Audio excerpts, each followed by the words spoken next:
అందరికీ నమస్కారం. నేను మీ బీసిరెడ్డి. అసలు ఈ వైఎస్ఆర్‌సీపీ వాళ్ళది ఒక జన్మేనా? నాకైతే అర్థం కావట్ల. తిరుమల లడ్డు విషయంలో సుప్రీం కోర్ట్‌కి 600 పేజీల నివేదిక సమర్పించారు. అసలు ఆ లడ్డుకు ఉపయోగించినటువంటి నెయ్యి అనేది నెయ్యే కాదు. అది కొన్ని కెమికల్స్‌తో తయారు చేసినటువంటి పదార్థము. భోలే బాబా డైరీ నుంచి 60 లక్షల కేజీల నెయ్యి కొంటే ఆ భోలే బాబా కంపెనీ అనేది అసలు పాలే కొనలేదు. ఈ నెయ్యి అనేది పాల నుంచి తయారు చేయలేదు అని స్పష్టంగా 600 పేజీల నివేదిక సుప్రీంకోర్టుకి సమర్పిస్తే నిన్నటి నుంచి శ్మశానంలో నక్కలరిసినట్టుగా అసలు లడ్డులో కల్తీయే జరగలేదంట. చంద్రబాబు నాయుడు గారు, పవన్ కళ్యాణ్ గారు కొవ్వు పదార్థాలు వాడారు తిరుమల లడ్డూలు అని చెప్పి అబద్ధాలు ప్రచారం చేశారు అని మాట్లాడుతున్నారు వీళ్ళు. ఇంకేం మాట్లాడలేము వీళ్ళ గురించి. ఎందుకనంటే మనిషి అనేవాడికైతే కొంచెం విజ్ఞత ఉంటుంది, సభ్యత, సంస్కారం ఇన్ని ఉంటాయి. వాస్తవంగా చెప్పాలంటే ఆ నివేదిక వచ్చిన తర్వాత తలెత్తి ఎక్కడో పెట్టుకోవాలి. చంద్రబాబు నాయుడు గారు ఏమన్నా సైంటిస్టా?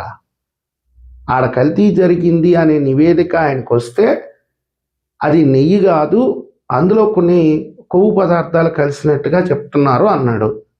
ఆయనైతే ఏమీ సైంటిస్ట్ కాదు కదా, వాటిలన్నింటినీ పరిశీలించలేదు కదా. పవన్ కళ్యాణ్ గారు ఏమీ కాదు కదా, ఆయన ఏమన్నా ల్యాబ్ టెక్నీషియన్ కోర్స్ ఏమైనా చేస్తున్నాడా వీటికి సంబంధించి? అవేం కాదు కదా. ఆ తర్వాత విచారణ ప్రారంభించారు. విచారణ ప్రారంభించడంతో గుమ్మడికాయ దొంగల భుజాలు దౌడుకున్నట్టుగా సుప్రీంకోర్టుకు బరికిత్తాడు వైవి సుబ్బారెడ్డి. సరే, సుప్రీంకోర్టు కూడా ఒక సిట్టుని నియమించింది.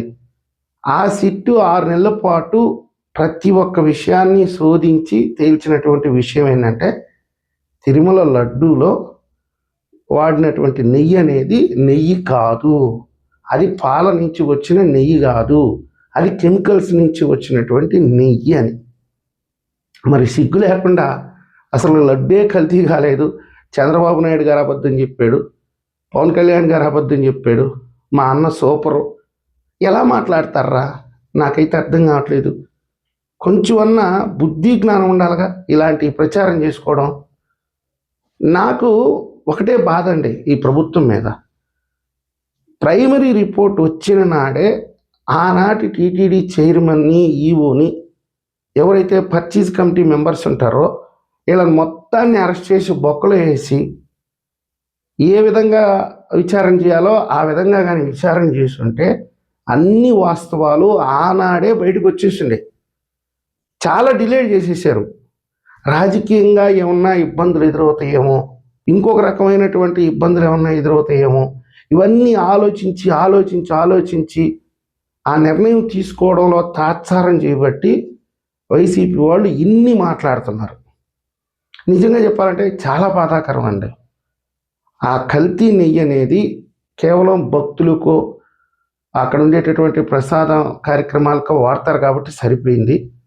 అదే గనక రాష్ట్ర వ్యాప్తంగా ఏదైనా హోటల్స్కి కానీ లేకపోతే ఇంకొక కార్యక్రమాలకు కానీ వాడి ఉంటే ప్రజలు ఈరోజు అనారోగ్యం పాలైపోయి ఉండేవాళ్ళు. ఒక భక్తుడు ఒక 4 లడ్లు 5 లడ్లు తెచ్చుకుంటాడు కాబట్టి ఆ 2 రోజుల్లో ఏదైనా కడుపులో లేకపోతే ఇంకొక రకంగా ఉండుంటే ఏదో జర్నీ చేసి వచ్చానులే, ఏదో అలసటగా ఉంది, ఏదో ఒక రకంగా ఉందని అంత దృష్టి సారించి ఉండరు. అదే సామాన్య ప్రజలకి కొన్ని స్కూల్స్కి కూడా పంపిణీ చేసి ఉంటారు వీళ్ళు ఇలా 4 సంవత్సరాలు 5 సంవత్సరాల కాలంలో. సో పిల్లలు కూడా అనారోగ్య పాలై ఉంటారు. వీళ్ళు నెయ్యినే కల్తీ చేసిన వాళ్ళు సాధారణమైనటువంటి నూనెను కూడా కల్తీ చేసి ఉంటారు కదా. స్కూల్లో మధ్యాహ్న భోజన పథకానికి కూడా వాళ్ళు ఇచ్చినటువంటి నెయ్యి వాడమనో లేకపోతే ఏదో ఒకటి వీళ్ళు మభ్యపెట్టి వాళ్ళకి సప్లై కూడా చేసి ఉంటారు ఆ నూనెని, నెయ్యిని మొత్తాన్ని కూడా. కాబట్టి ప్రభుత్వం కూడా కొంచెం ఏంటంటే కఠినంగా వ్యవహరించాలి. కర్ర ఎరగకూడదు, పావు సాగకూడదు. ఏమన్నా చర్యలు తీసుకుంటే ఇది రాజకీయ కక్ష సాధింపు చర్యలకు వస్తుందేమో అని చెప్పి ఒక అడుగు ముందుకు ఒక అడుగు వెనకేస్తే నేరం చేసినవాడే ఎదుటి వాళ్ళని ఆరోపిస్తాడు. వ్యభిచారం చేసేవాడే నేను సామాజిక సేవ చేస్తున్నాను, నా మీద చర్యలు తీసుకుంటారా, నేనేం తప్పు చేశాను, నా వల్లే ఈ రాష్ట్రంలో రేపులు ఆగిపోయినాయి అని చెప్పి తిరుక్కుంటాడు. సో ఈరోజు వీళ్ళు కూడా అదే విధంగా మాట్లాడుతున్నారు. వీళ్ళు కానీ ఆ ఎదవలు అంతే మారరు. వాళ్ళకి కనీసం ఎంత జగన్మోహన్ రెడ్డి కుక్కలకి వేసినట్టుగా వీళ్ళకి చిల్లర ఇస్తే ఆ విశ్వాసానికి కట్టుబడి నీతిని, నిజాయితీని, మానవత్వాన్ని అమ్ముకోవాల్సినంత అవసరం లేదు కదా. వీళ్ళు అమ్మేస్తారు, అన్నీ తాకట్టు పెట్టేస్తారు. వీళ్ళు సిగ్గు శరం లేని బతుకులు. అసలు ఎలా మీడియా ముందుకు వచ్చి మాట్లాడుతున్నారో, ఎలా వీడియోలు చేస్తున్నారో, ఎలా సోషల్ మీడియాలో మాట్లాడుతున్నారో నాకైతే అర్థం కావట్లేదు. నేనైతే అసలు కనపడను. ఇలాంటి తప్పు బయటకు వస్తే, తెలుగుదేశం పార్టీ ఏదైనా ఇలాంటి తప్పు చేసి బయటకు వస్తే తెల్లారి కనపడే ప్రసక్తే లేదు. నేను తిరిగి తెలుగుదేశం పార్టీనే ఆరోపిస్తా. ఇంత పెద్ద తప్పు జరిగితే దాన్ని కవర్ చేసుకోవడం కోసం ఈ విధంగా మాట్లాడుతున్నారంటే ఇంకా వీళ్ళ గురించి మాట్లాడటం కూడా వేస్ట్. ఈ వీడియో మీకు నచ్చినట్టయితే లైక్ చేయండి, సబ్స్క్రైబ్ చేయండి. ధన్యవాదాలు.